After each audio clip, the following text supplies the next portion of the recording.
Hi guys, welcome to my YouTube channel. I am Karishma and today I am going to talk about my RRBPO's interview experience. And first of all, congratulations to all who have successfully made it to the interviews round. So without any further ado, let's just get into the video.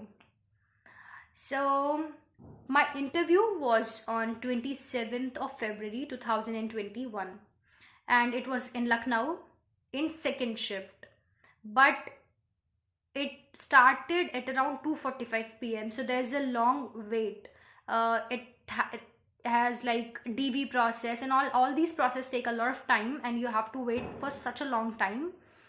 So my interview was scheduled for 11 a.m. like my reporting time was at 11 but it started at 2:45 and then it was like an average of 12 to 15 minutes of interview. 15 से 17 minute या 12 minute इस तरह का मेरा interview चला था। और चलिए मैं बताती हूँ आपको कि क्या क्या मुझसे क्वेश्चंस पूछे गए थे और किस तरह से मैंने मैनेज किया 90 आउट ऑफ 100 मार्क्स लेना इन RRBPO's इंटरव्यू। सो सबसे पहले मैं इंटरव्यू में जाने वाली थी तो मैंने मास्क पहना हुआ था।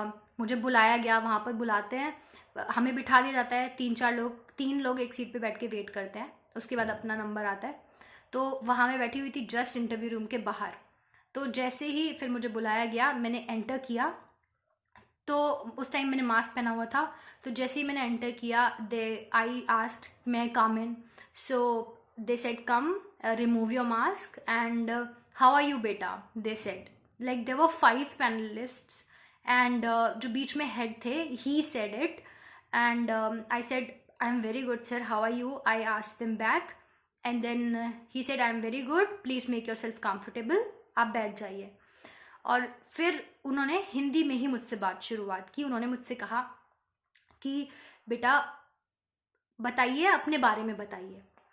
तो इससे पहले मैं एक छोटा सा ब्रेक लूँगी और मैं आपको बताना चाहूँगी कि ये चीज़ बहुत लोगों के दिमाग में होती है कि इंटरव्यू हिंदी में होगा या इंग्लिश में होगा।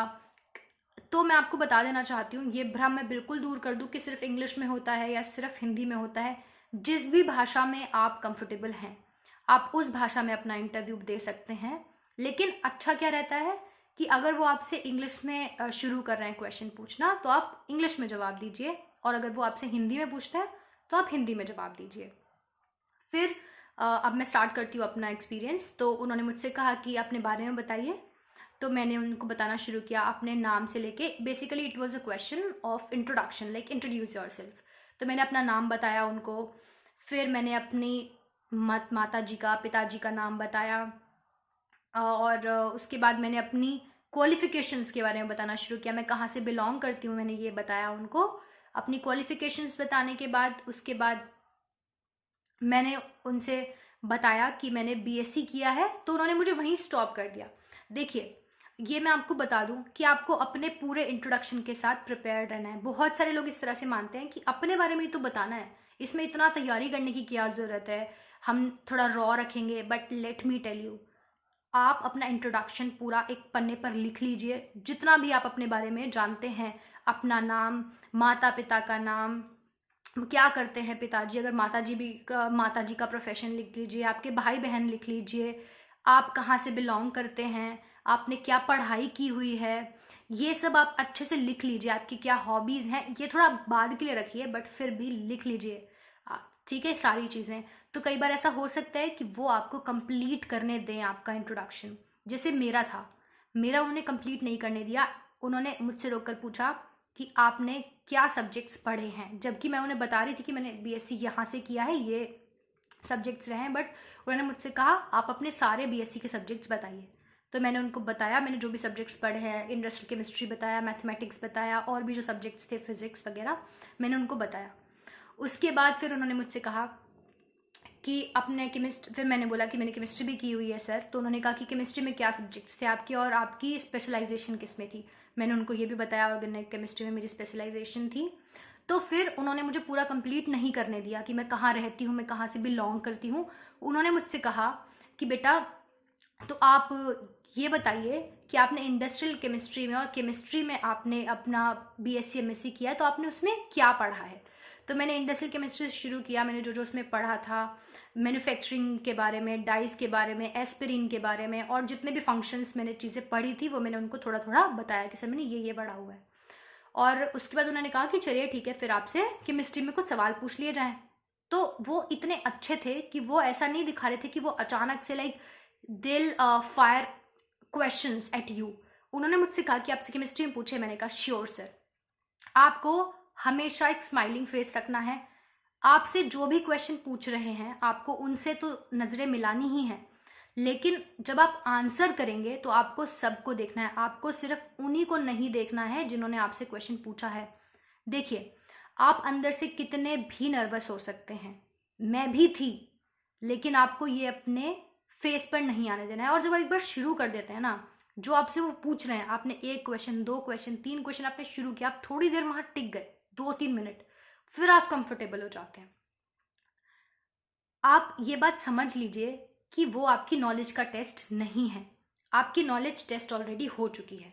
आपको ये बहुत लोगों ने कहा होगा, और ये बहुत क्लीशे लगता है सुनने में कि ये कहा जाता है अरे ये आपका नॉलेज का टेस्ट नहीं है, ये आपकी पर्सनैलिटी का टेस्ट है। बट एक्चुअली आप कितने आंसर सही करते हैं, कितने आंसर गलत करते हैं, ये नहीं मैटर करता है।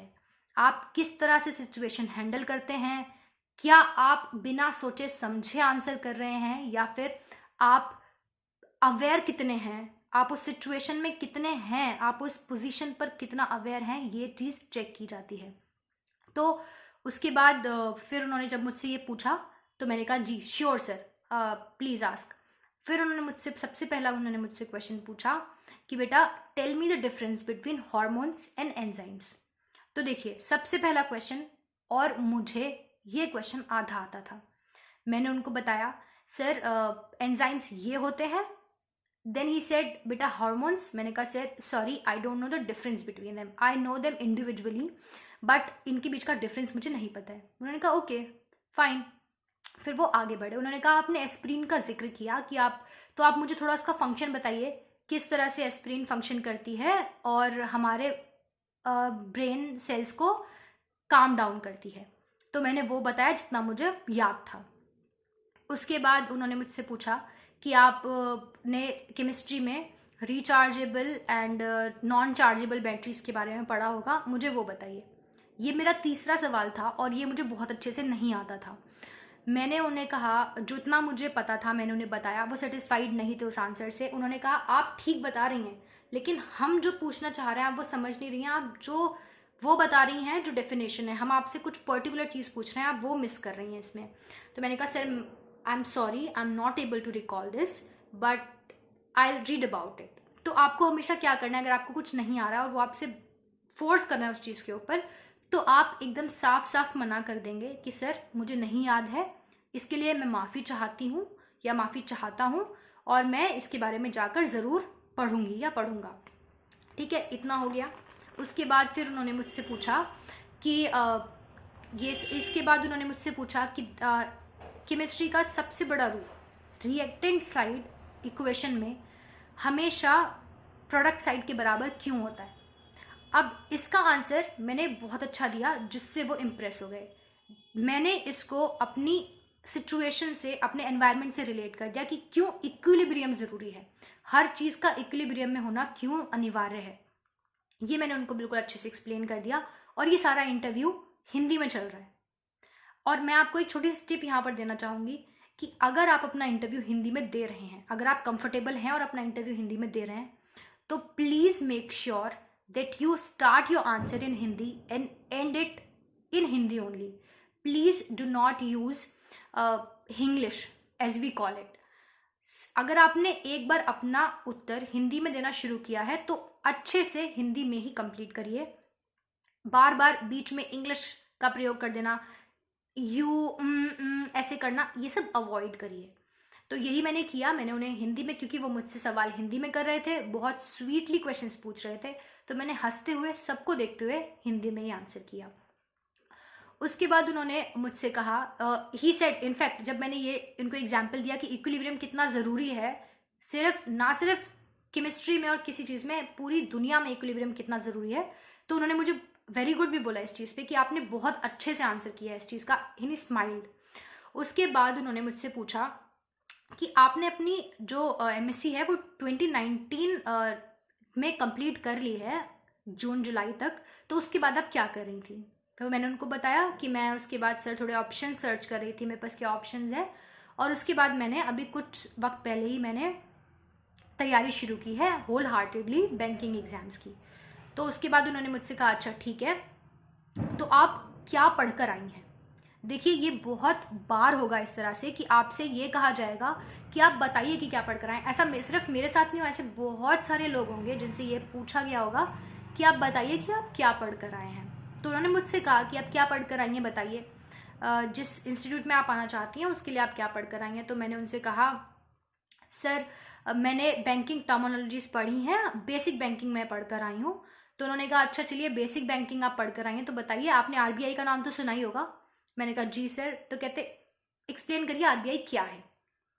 तो मैंने अपना आंसर यहाँ से शुरू किया कि sir RBI acts as mother and father for banking industry. तो उन्होंने मुझे रोका और अपने आसपास देखते हुए स्माइल देते हुए कहा कि पहली लड़की है जिसने मदर भी कहा है, वरना सब आते हैं और कहते हैं कि फादर की तरह एक्ट करता है आरबीआई, लेकिन पहली लड़की है जिसने ये कहा है। तो सब हंसने लगे। तो मैंने वो अपॉर्चुनिटी ग्रैब की और मैंने कहा सर सिर्फ अगर फादर होंगे तो सिर्फ फादर से घर अच्छे से नहीं चल पाता है, उसके लिए माता और पिता दोनों का होना बहुत ज़रूरी है। फंड तो जो पिताजी हैं वो ले आएंगे, पैसा ले आएंगे, लेकिन उसको कहाँ डायरेक्ट करना है, किस तरह से सही इस्तेमाल और उपयोग में लाना है, ये माँ अच्छे से बता पाती है। तो इसीलिए दोनों का फंक्शन वो अदा करता है। तो इस बात पे वो बहुत इम्प्रेस हो गए।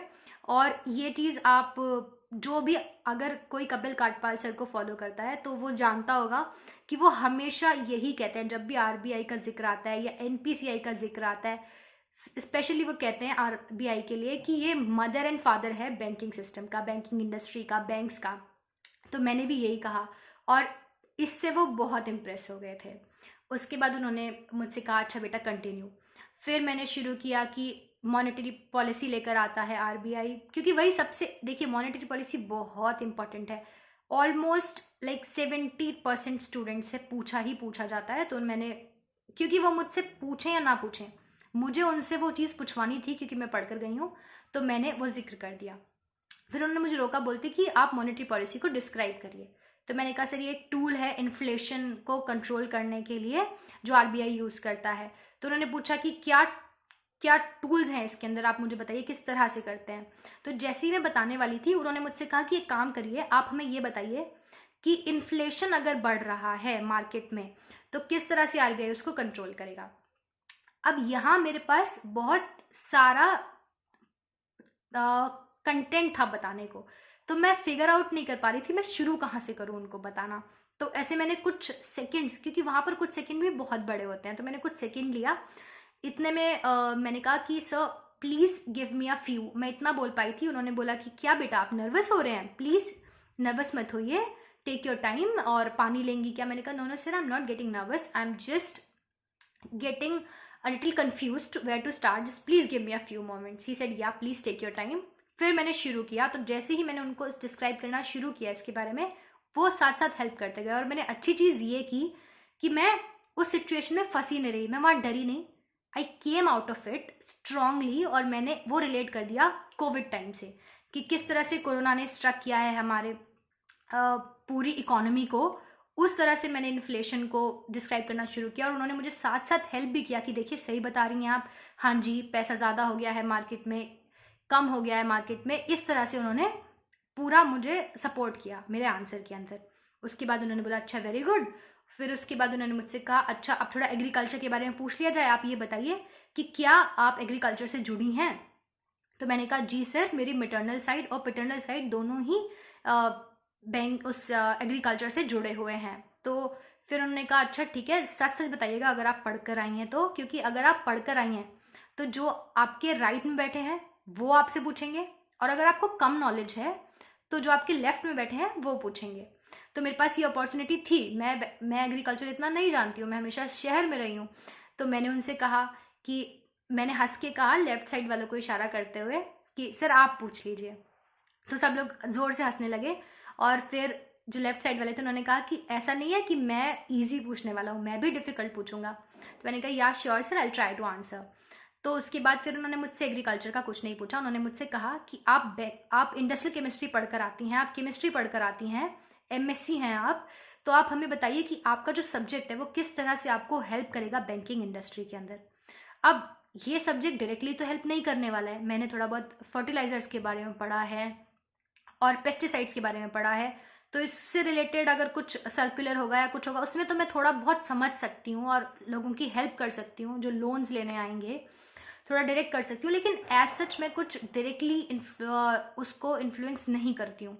तो मैंने उनको यही समझाने की कोशिश की। तो उन्होंने कहा तो बेसिकली आपकी पढ़ाई हमारे लिए व्यर्थ रहेगी, ये उन्होंने थोड़ा कहा। और वो थोड़े स्ट्रिक्ट मुझे नज़र आ रहे थे, वो हंस नहीं रहे थे बिल्कुल भी।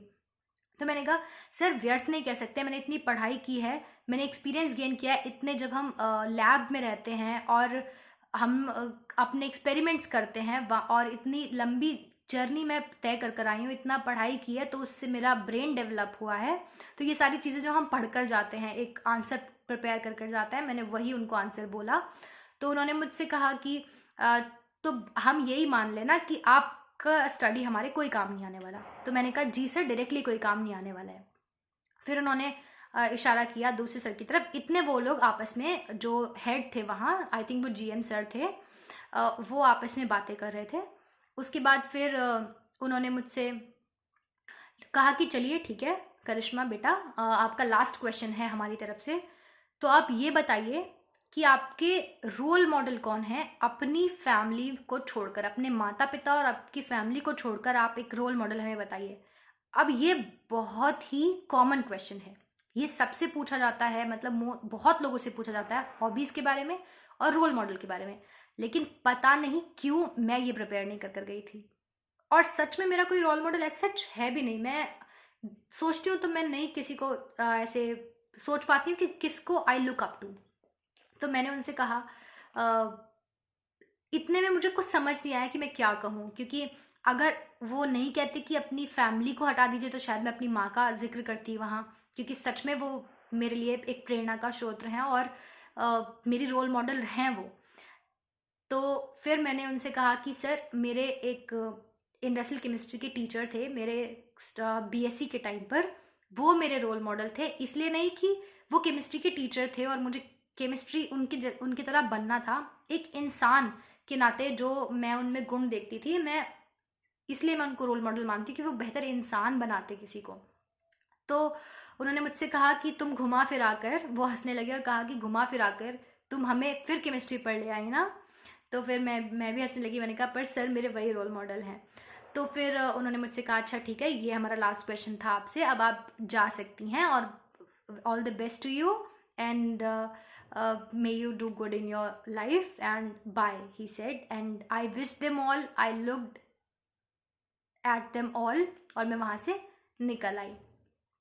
और आपको निकलना भी ऐसे नहीं है कि आप बहुत ऐसे बस फुर्र करके निकल आ रहे हैं, आपको थोड़ा आराम से आना है, अच्छे से गेट पुल करना है, वापस निकलना है और आराम से गेट को वापस लगा देना है। कोई ऐसे घड़ घड़ घड़ की आवाज़ ना हो, आप ज़ोर से ना फेंक दें गेट को। इस तरह का आपका अगर बॉडी लैंग्वेज रहेगा और आप अपने आप को काम रखते हैं, अपनी सारी वहाँ पर जितनी आपकी एबिलिटीज़ हैं उनको शोकेस कर पाते हैं, इवन दो अगर आपका इंटरव्यू बहुत अच्छा नहीं भी जा रहा है। जैसे कि अगर आप लोगों को ये इंटरव्यू एक्सपीरियंस पसंद आएगा तो मैं आगे अपना IBPS इंटरव्यू एक्सपीरियंस भी शेयर करूँगी, जो कि बहुत ज़्यादा कन्वेंशनल नहीं गया था, थोड़ा अनकन्वेंशनल मेरा वो इंटरव्यू चला गया था। स्टिल मैंने अपने आप को 2-3 मिनट के अंदर कंपोज कर लिया था, उसके बाद मैंने आंसर्स दिया और उसमें भी मैंने बहुत अच्छा स्कोर किया था।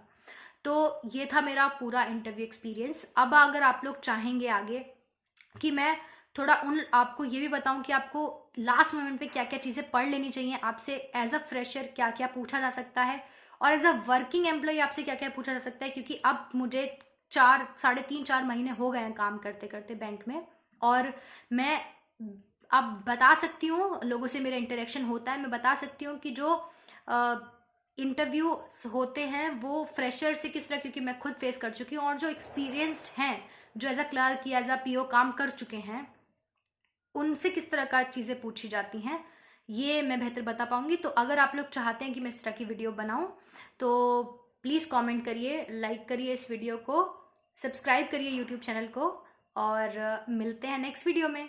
Till then, bye bye, take care and all the very best.